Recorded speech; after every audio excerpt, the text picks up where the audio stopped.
In 1945, when World War II ended, over 3 million German soldiers surrendered to Soviet forces. By 1950, only 1.7 million had returned home. What happened to the other 1.3 million men who simply vanished without a trace? The answer lies buried in classified Soviet documents that remained secret for 50 years. What they reveal about the fate of these missing soldiers will shock you to your core. The first signs of something sinister emerged in the autumn of 1945. German families across the devastated homeland began receiving standardized letters from Soviet authorities. Each message followed an identical format. Their loved ones were being processed for repatriation and would return home soon. But historians now debate whether these letters were part of a deliberate misinformation campaign designed to prevent international scrutiny. The reality was far more horrifying than anyone could have imagined. Soviet records, declassified in the 1990s, revealed that Stalin's regime had categorized German prisoners into three distinct groups.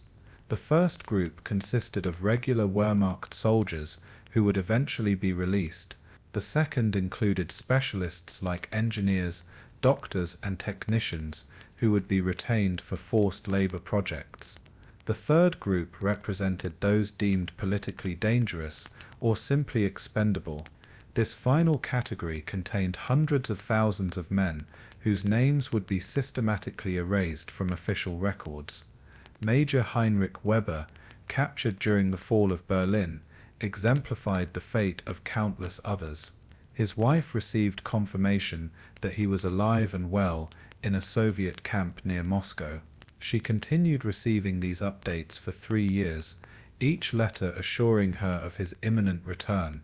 The truth only emerged 50 years later, when declassified documents revealed Weber had died of typhus just 2 weeks after capture. His death had been concealed, his identity assumed by Soviet officials, who continued sending false reports to maintain the deception. The Soviet Union's treatment of German prisoners of war violated every provision of the Geneva Convention, yet these violations remained hidden for decades. International Red Cross inspectors were systematically denied access to camps holding German prisoners, while Soviet propaganda portrayed their treatment as humane and just. Historians still argue about whether this deception was planned from the beginning or evolved as conditions in the camps deteriorated beyond any hope of justification. Take a moment to like this video and subscribe, but only if you're genuinely interested in these untold stories. Share your location and current time in the comments below. By late 1945, trains carrying German prisoners of war were disappearing into the vast Soviet interior with no documentation of their destinations.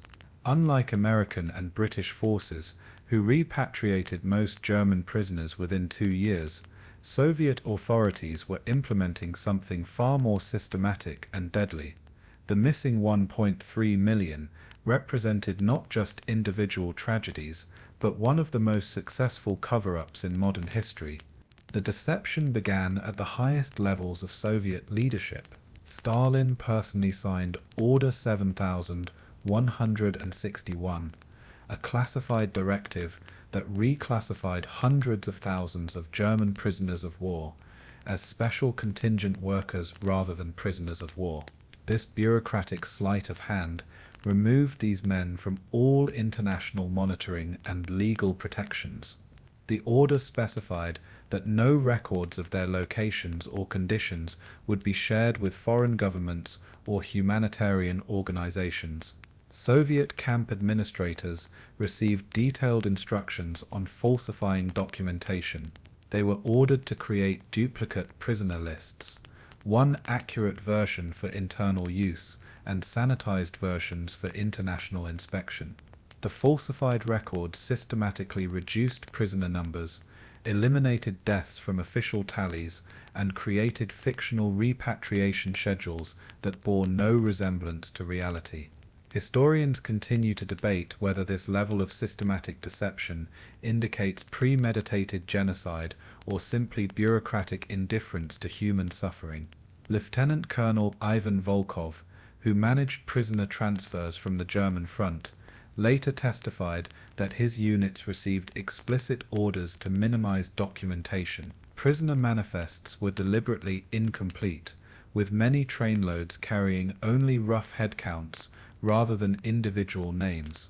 When questioned about missing soldiers, officials could truthfully claim no records existed because they had been ordered not to create them in the first place. The Soviet Repatriation Committee, established in 1947 to coordinate prisoner releases, operated as an elaborate facade. Committee members toured Western capitals, presenting carefully prepared statistics showing steady progress in returning German prisoners of war. These presentations included photographs of smiling prisoners boarding trains home, testimonial letters expressing gratitude for Soviet treatment, and detailed medical reports documenting improved health conditions in the camps. Behind this propaganda machine, the reality was unfolding very differently. Camp commandants received quotas for prisoner releases that bore no relationship to actual camp populations. To meet these fictional targets, they simply generated paperwork claiming successful repatriations while continuing to work prisoners to death in remote locations. Some camps reported releasing more prisoners than they had ever received, a mathematical impossibility that no one dared to question. The deception extended to diplomatic channels as well. When Allied representatives inquired about specific missing soldiers, Soviet officials would launch bureaucratic investigations that invariably concluded with claims that no such prisoners had ever been captured. They maintained massive card files containing the names and details of every German war prisoner, yet these files were classified at levels that made them inaccessible even to senior Soviet officials not directly involved in the cover-up. Perhaps the most cynical aspect of this systematic deception involved the creation of false hope. Soviet authorities established a prisoner correspondence program that allowed families to maintain contact with loved ones who had already died. Camp officials would forge letters in prisoners' handwriting, describing improving conditions and expressing optimism about coming home. These letters continued arriving for years after the writers had perished, maintaining the illusion that their loved ones remained alive and well. The scale of documentation required for this deception was staggering. Soviet bureaucrats produced millions of false forms, fraudulent medical reports, and fabricated transfer orders. Every piece of paperwork was designed to obscure the truth while maintaining the appearance of proper administration. The system required thousands of collaborators, from camp guards to government clerks, all bound by secrecy oaths that carried death penalties for violations. The journey to Soviet labor camps began with cattle cars designed to transport livestock, not human beings. German prisoners were packed into these windowless freight wagons at densities that made movement impossible. Often 80 to 100 men crammed into spaces meant for 40. The floors were bare wood or rusted metal, with no sanitation facilities except for a single bucket that overflowed within hours of departure. These transport trains crawled across the Soviet Union at deliberately slow speeds, stretching journeys that should have taken days into weeks of agony. The locomotives stopped frequently at remote sidings, where prisoners remained locked inside while guards attended to other matters. During these delays, temperatures inside the cars could reach lethal extremes, freezing cold in winter, suffocating heat in summer. Historians still debate whether these conditions were intentionally designed to reduce prisoner numbers before reaching the camps. Water rations during transport consisted of a single cup per man every 3 days, delivered through small slots in the car doors. Food, when provided at all, was limited to scraps of black bread that had often spoiled before distribution. Dysentery spread rapidly through the packed cars, creating unsanitary conditions that claimed hundreds of lives during each journey. The dead remained with the living for days, as guards refused to stop trains for body removal. Sergeant Klaus Richter survived one such transport and later described the psychological horror that accompanied the physical suffering. Men began hallucinating from dehydration within the first week, while others simply gave up and stopped eating altogether. The strongest prisoners organized themselves into groups to share body heat during freezing nights, but these alliances often dissolved into violence when rations arrived. Richter estimated that 1/3 of his transport companions died before reaching their destination camp in the Ural Mountains. The rail network itself became an instrument of deliberate confusion. Transport trains followed circuitous routes through remote regions, often traveling thousands of kilometers to reach camps that could have been accessed by shorter paths. Soviet transport officers explained these detours as necessary for security reasons, but declassified documents suggest they were designed to disorient prisoners and prevent escape attempts. Many trains made unexplained stops in wilderness areas where prisoners who died were buried in unmarked graves beside the tracks. Communication with the outside world ended the moment transport began. Prisoners were forbidden from sending letters or messages, and their personal possessions were confiscated and destroyed. Soviet guards told prisoners that their families had been notified of their safe arrival at rehabilitation centers, but no such notifications were ever sent. This isolation was complete and absolute.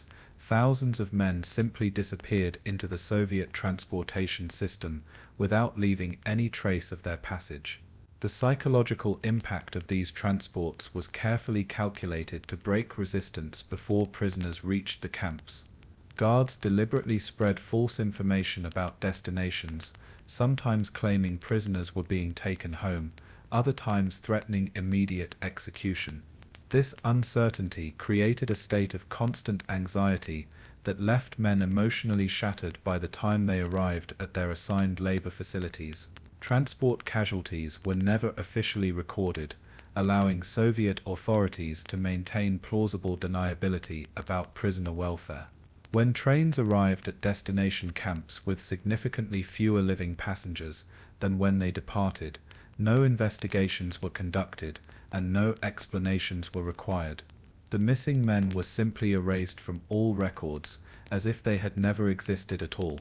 The labor camps scattered across Siberia and Central Asia represented a network of death designed to extract maximum work while providing minimum sustenance.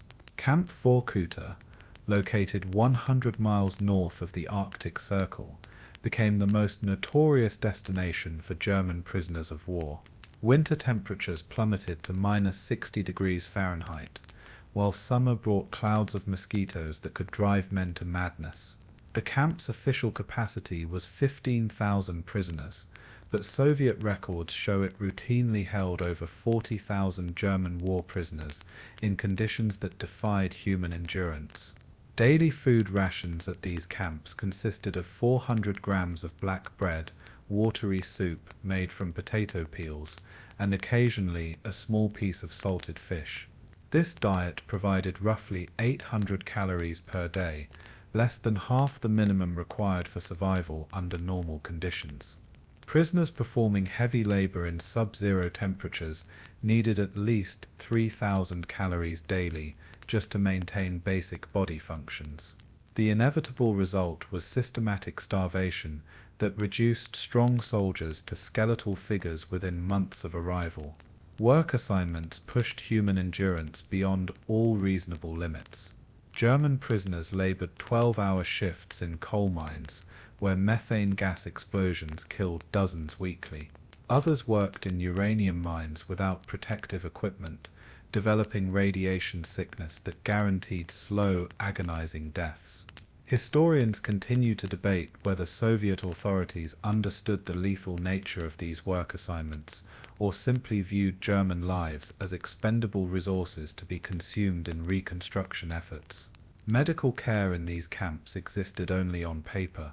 Camp hospitals lacked basic medicines, surgical instruments, and trained medical staff.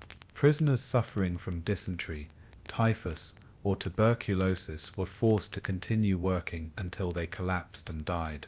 Friedrich Meyer, a German army physician who survived 4 years at Camp Norilsk, documented mortality rates exceeding 80% among new arrivals during their first winter. His secret medical records, smuggled out decades later, revealed that most deaths resulted from preventable diseases that could have been treated with basic medical supplies. The psychological warfare conducted in these camps proved as deadly as the physical conditions. Guards implemented a system of collective punishment where entire barracks would lose food rations if any individual prisoner violated regulations. This policy deliberately turned prisoners against each other, destroying the solidarity that might have enabled resistance or escape attempts. Soviet authorities had studied German military psychology and designed these measures specifically to break the camaraderie that had sustained Wehrmacht units during the war. Camp Kolyma, located in the Siberian wilderness 3,000 miles from Moscow, exemplified the systematic nature of this destruction. The camp processed over 200,000 German prisoners between 1945 and 1953, yet fewer than 15,000 survived to see eventual release. The dead were buried in mass graves that remain unmarked to this day.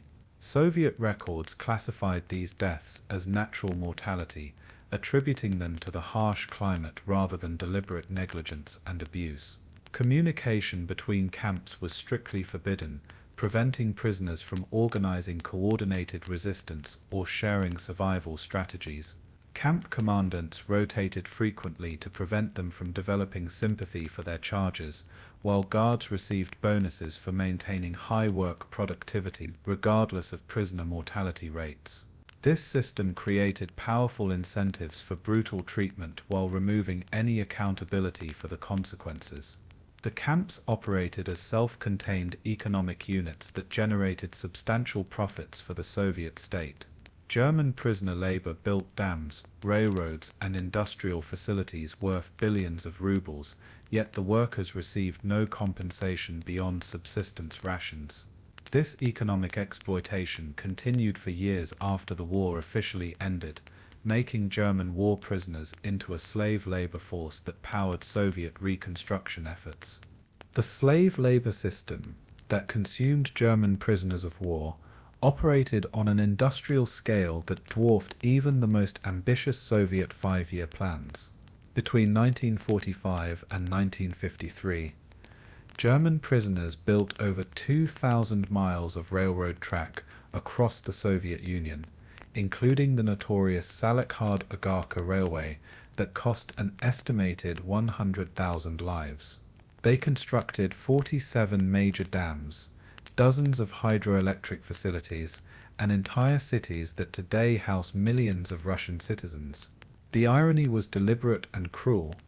The men who had helped destroy Soviet infrastructure were now forced to rebuild it with their bare hands until death claimed them. The Komsomolsk-on-Amur industrial complex exemplified this systematic exploitation. German engineers and technicians, who had designed advanced military equipment, found themselves constructing steel mills and aircraft factories for their former enemies. They worked 14-hour shifts in temperatures that froze exposed skin in minutes, using primitive tools and equipment that maximized suffering while minimizing efficiency. Soviet planners calculated that German prisoner labor cost 90% less than free Soviet workers, making this human exploitation economically irresistible. Productivity quotas established for German workers exceeded those demanded of Soviet citizens by 200 to 300%. Failure to meet these impossible targets resulted in reduced food rations,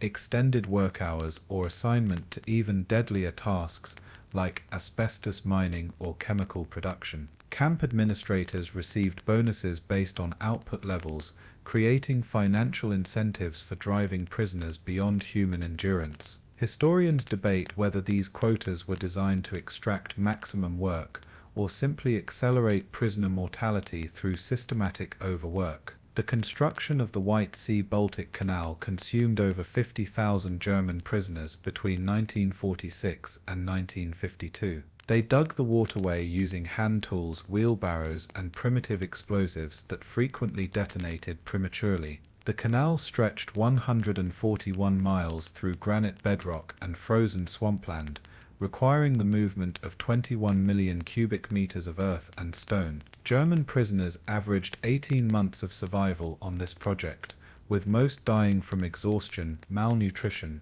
or industrial accidents that were never investigated or reported. Soviet authorities deliberately assigned former Wehrmacht officers to the most dangerous and degrading tasks. Generals who had commanded armies found themselves hauling sewage, cleaning latrines, and performing manual labor designed to humiliate as much as exploit. Colonel Heinrich Braun, who had led a panzer division, spent 3 years carrying buckets of concrete up rickety scaffolding during construction of a Moscow subway station. His hands were permanently disfigured by chemical burns from the concrete, and he lost 80 pounds before dying of pneumonia in 1949. The uranium mining operations in Kazakhstan consumed German prisoners at rates that shocked even Soviet officials. Prisoners worked in mines where radiation levels exceeded safe limits by factors of 100 or more, developing radiation sickness within weeks of assignment. They received no protective equipment, no medical monitoring, and no information about the dangers they faced. Soviet scientists used German prisoners as unwitting test subjects, studying radiation effects on human beings while hiding their research from international scrutiny. Technical specialists faced a particularly cruel fate.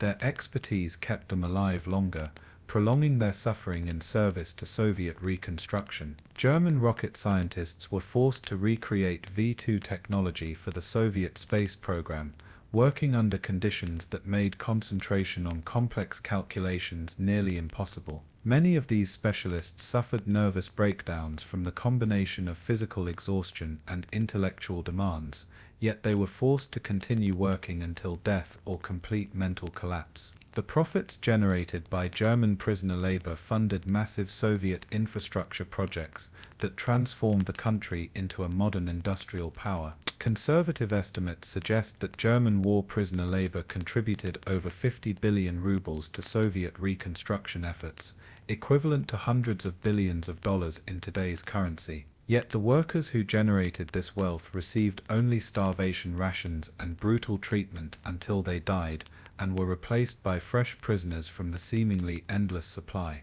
The cover-up machine that concealed the fate of German prisoners of war operated with ruthless efficiency across every level of Soviet society. The NKVD established Department K, a specialized unit tasked exclusively with eliminating evidence of prisoner abuse and systematically destroying documentation that could expose the truth. This department employed over 3,000 agents whose sole responsibility was maintaining the fiction that German war prisoners were being treated humanely and repatriated according to international law. Department K's operations began with the systematic elimination of witnesses. Soviet guards, camp administrators, and medical personnel who had direct contact with German prisoners were regularly transferred to remote assignments or simply disappeared. Alexei Petrov, who served as chief medical officer at Camp Vorkuta, was arrested in 1949 and executed after he began keeping detailed records of prisoner mortality rates. His medical files were confiscated and destroyed, while official records stated that he had died in a traffic accident. The document destruction program operated on an unprecedented scale. Every night, trucks collected paperwork from camps across the Soviet Union and transported it to specially constructed incinerators. Camp logs, prisoner manifests, death certificates, and medical records were systematically burned to prevent future discovery. Historians estimate that over 15 million documents related to German war prisoner treatment were deliberately destroyed between 1947 and 1954, creating an information void that persists to this day. Soviet bureaucrats developed sophisticated techniques for creating false historical records while eliminating authentic documentation. They backdated prisoner releases to 1946 and 1947, creating the illusion that repatriation had proceeded smoothly and completely. False testimony was collected from camp guards who swore under oath that German prisoners had been well treated and released according to schedule. These fabricated accounts were used to counter any international inquiries about missing soldiers. The intimidation of potential witnesses extended far beyond Soviet borders. German prisoners of war who survived and returned home received visits from Soviet agents who threatened their families if they spoke publicly about camp conditions. Former prisoner Wilhelm Hoffmann was told that his wife and children would be kidnapped and taken to Soviet camps if he continued giving interviews to Western journalists. Many survivors remained silent for decades, taking their horrific experiences to their graves rather than risk retaliation against loved ones. International organizations that attempted to investigate German war prisoner treatment faced systematic obstruction and deception.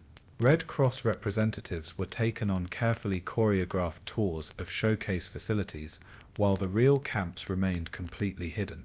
Soviet officials provided detailed reports showing excellent prisoner health and morale, complete with forged medical examinations, and fabricated prisoner testimonials, expressing gratitude for their treatment. The cover-up required the cooperation of thousands of Soviet citizens who knew the truth but remained silent. Train operators transport carts filled freight cars without asking questions. Postal workers handled bags of fake letters, supposedly written by dead prisoners. Doctors signed false death certificates, attributing prisoner deaths to natural causes rather than starvation and abuse. This conspiracy of silence was maintained through a combination of threats, bribes, and ideological indoctrination that portrayed German suffering as justified revenge. Perhaps the most cynical aspect of the cover-up involved the creation of false grave markers and memorial sites. Soviet authorities constructed elaborate cemeteries, supposedly containing the remains of German prisoners of war who had died of natural causes. These sites were carefully maintained and occasionally shown to foreign delegations as evidence of respectful treatment. In reality, most German prisoners were buried in unmarked mass graves or simply left unburied in remote wilderness areas where their remains would never be discovered. The effectiveness of this cover-up is demonstrated by its longevity. The truth about German war prisoner treatment remained largely hidden until the Soviet Union's collapse in 1991. Even today, historians continue to debate whether complete documentation will ever be recovered, as many key archives remain classified or were destroyed so thoroughly that reconstruction is impossible. The false hope letters that arrived in German homes represented perhaps the cruelest aspect of Soviet deception.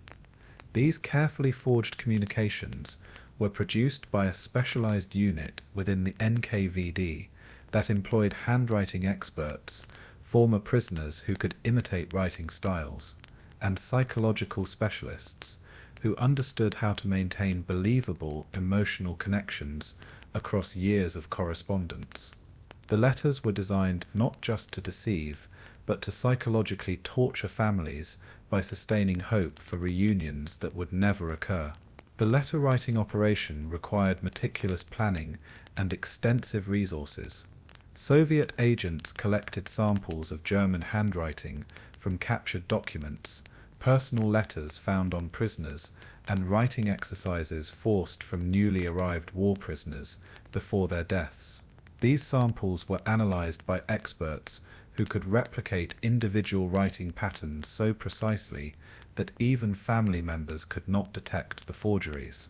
The operation employed over 200 full-time forgers working in facilities disguised as routine government offices. Maria Schneider received letters from her husband Kurt for 6 years after his death at Camp Norilsk. Each message described improving conditions, expressed love for his family, and promised an imminent return home. The letters contained intimate details about their marriage and personal references that only Kurt could have known, information extracted during interrogations before his death from pneumonia in 1946. Soviet forgers used these personal details to create correspondence so convincing that Maria never questioned its authenticity. The psychological manipulation embedded in these letters was calculated to prevent families from seeking alternative explanations for prolonged absences. Forgers included references to bureaucratic delays, transportation difficulties, and administrative complications that provided plausible explanations for extended captivity. They portrayed camp life as harsh but survivable, suggesting that prisoners were being prepared for eventual release through work programs and political re-education. Soviet authorities established an entire postal infrastructure to support this deception.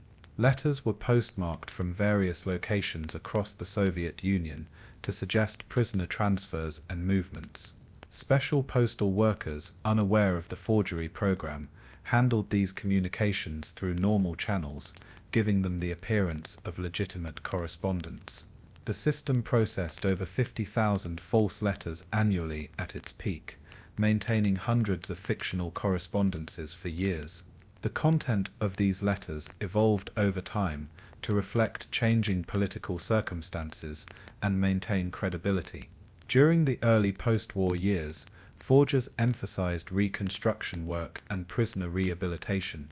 As Cold War tensions increased, the letters began describing political education programs and the prisoners' growing appreciation for Soviet ideology. This evolution helped explain prolonged captivity, while suggesting that prisoners were undergoing ideological transformation rather than simply being held indefinitely.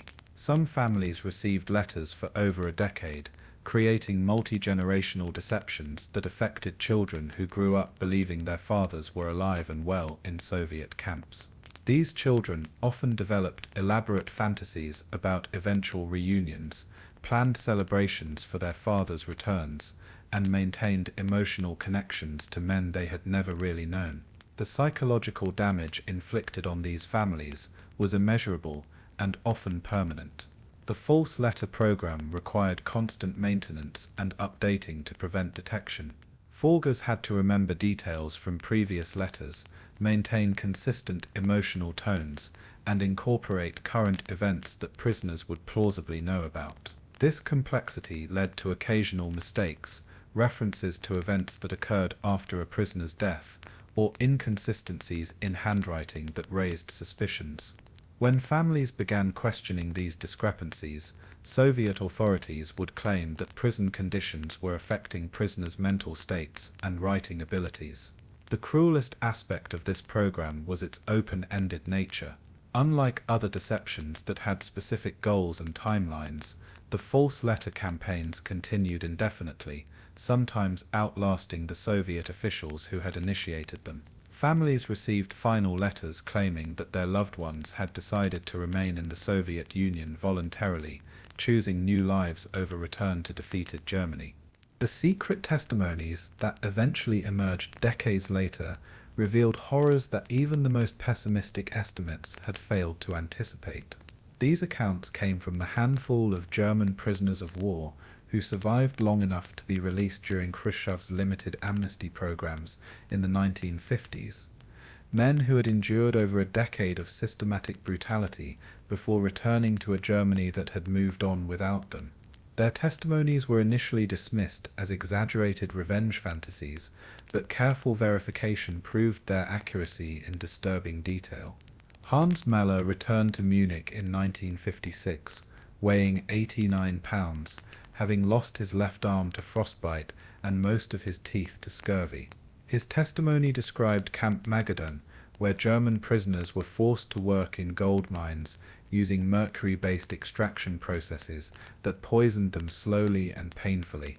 Meller documented how Soviet guards would deliberately flood mine shafts during winter, creating ice caves where prisoners worked in standing water that froze around their legs.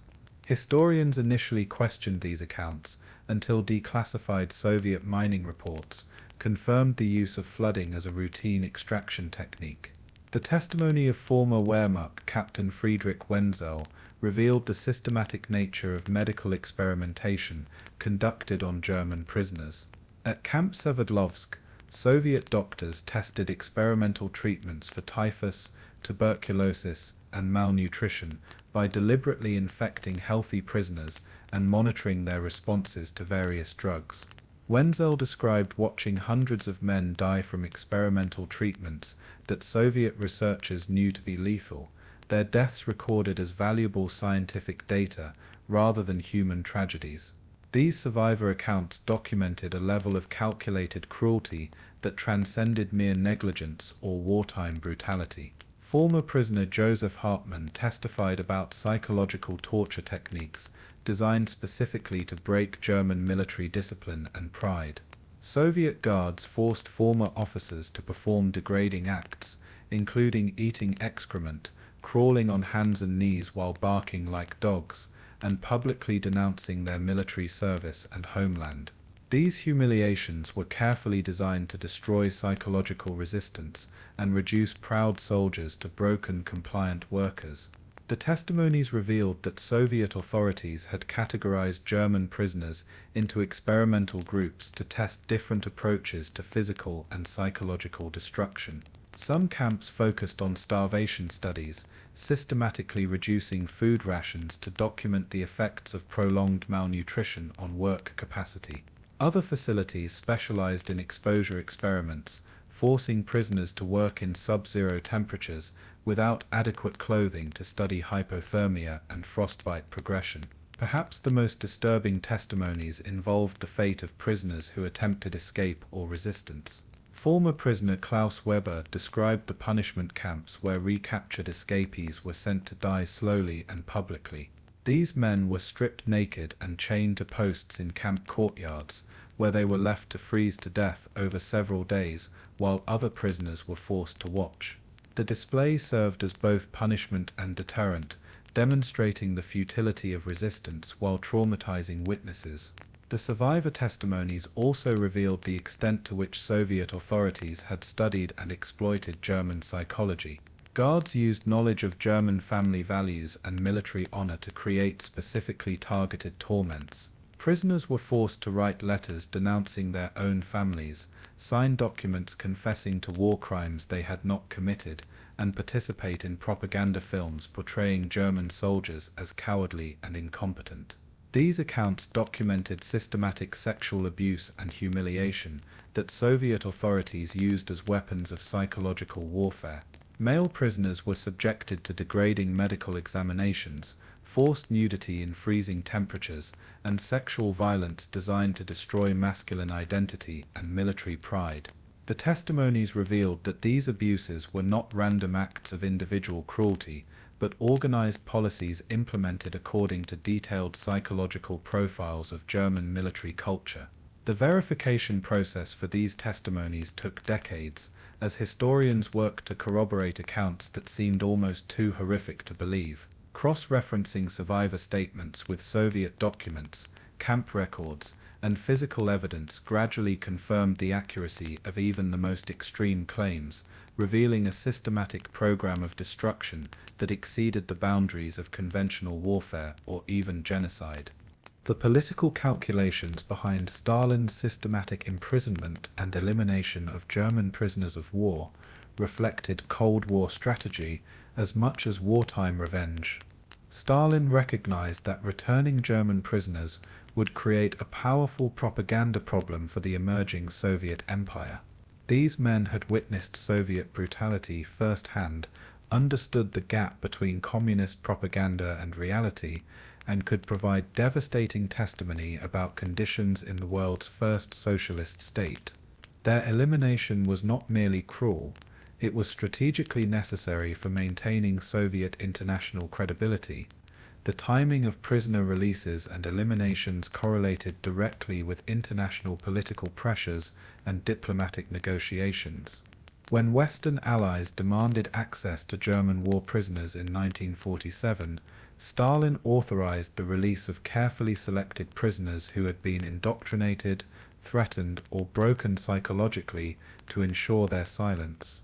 These showcase repatriations provided visual evidence of Soviet compliance with international law, while concealing the fate of hundreds of thousands who would never return home. Soviet intelligence services recognized that German prisoners of war possessed valuable military and technical knowledge that could not be allowed to reach Western powers. Former Wehrmacht officers understood Soviet military capabilities, industrial locations, and strategic vulnerabilities that had been revealed during their captivity. Rather than risk this intelligence falling into American or British hands, Stalin ordered that knowledgeable prisoners be retained indefinitely or eliminated entirely. This decision transformed war prisoner camps into permanent internment facilities designed to prevent intelligence leakage. The German prisoner problem became entangled with Stalin's broader plans for controlling post-war Europe. He understood that a destroyed and demoralized Germany would be easier to influence than a nation whose soldiers returned home with stories of survival and resistance. By eliminating the most experienced German military personnel, Stalin hoped to prevent the emergence of competent leadership that might resist Soviet influence in Central Europe. Historians continue to debate whether this strategy succeeded or simply delayed German recovery by several years. The economic benefits of German slave labor provided additional motivation for prolonging captivity beyond any reasonable timeline. Soviet five-year plans incorporated German prisoner labor as a permanent resource, with economic projections assuming continued availability of this workforce through the 1950s. Releasing these prisoners would have created massive labor shortages in key industries, potentially undermining Soviet reconstruction efforts and revealing the economy's dependence on forced labor. Stalin's paranoia about Western espionage influenced decisions about German prisoner treatment in ways that seem almost irrational in retrospect. He believed that returning war prisoners might serve as Western intelligence assets, carrying information about Soviet capabilities back to American and British intelligence services. This fear led to increasingly strict security measures, including the elimination of prisoners who might have observed sensitive military or industrial installations during their captivity. The psychological warfare value of disappeared German soldiers served Stalin's broader intimidation strategy. Word of missing prisoners spread throughout German communities, creating fear and uncertainty that discouraged resistance to Soviet occupation policies. German families never knew whether their missing relatives were alive or dead, making them vulnerable to manipulation and less likely to challenge Soviet authority in occupied territories. Soviet diplomatic strategy required maintaining the fiction that German prisoners were being treated according to international law, while actually eliminating them systematically. This deception allowed Stalin to appear reasonable in international forums, while pursuing policies that violated every principle of civilized warfare. The gap between public statements and private actions became a defining characteristic of Soviet foreign policy throughout the Cold War era. The decision to eliminate rather than release German prisoners reflected Stalin's understanding that the emerging Cold War would be fought through propaganda and perception as much as military force. Returning prisoners would have provided the West with powerful ammunition for anti-Soviet propaganda, potentially undermining communist movements worldwide and exposing the reality of Soviet labor camps to international scrutiny. The final truth emerged in fragments during the 1990s, as the Soviet Union's collapse finally opened archives that had remained sealed for half a century. The declassified documents revealed a bureaucratic machinery of death that operated with chilling efficiency and meticulous record-keeping, even as it systematically destroyed evidence of its own crimes. What families finally learned about their missing relatives exceeded their worst fears and validated decades of unanswered questions about loved ones who had simply vanished without explanation. The most shocking revelations came from Order 00315, signed by Stalin himself in 1947, which officially reclassified all remaining German prisoners of war as permanent special settlers with no right to repatriation. This document, discovered in the presidential archives in 1994, contained handwritten notes in Stalin's own script specifying that these prisoners should be utilized until exhaustion in Soviet reconstruction projects. The order explicitly stated that no international notifications would be made regarding this change in status, condemning hundreds of thousands of men to death by administrative decree. Detailed mortality statistics, hidden for 50 years, painted a picture of systematic extermination that historians are still struggling to comprehend fully. Camp Vorkuta's medical records, discovered in 1996, documented death rates reaching 94% among new German arrivals during the winter of 1947–48. The causes of death were meticulously recorded: 40% starvation, 30% exposure-related illnesses,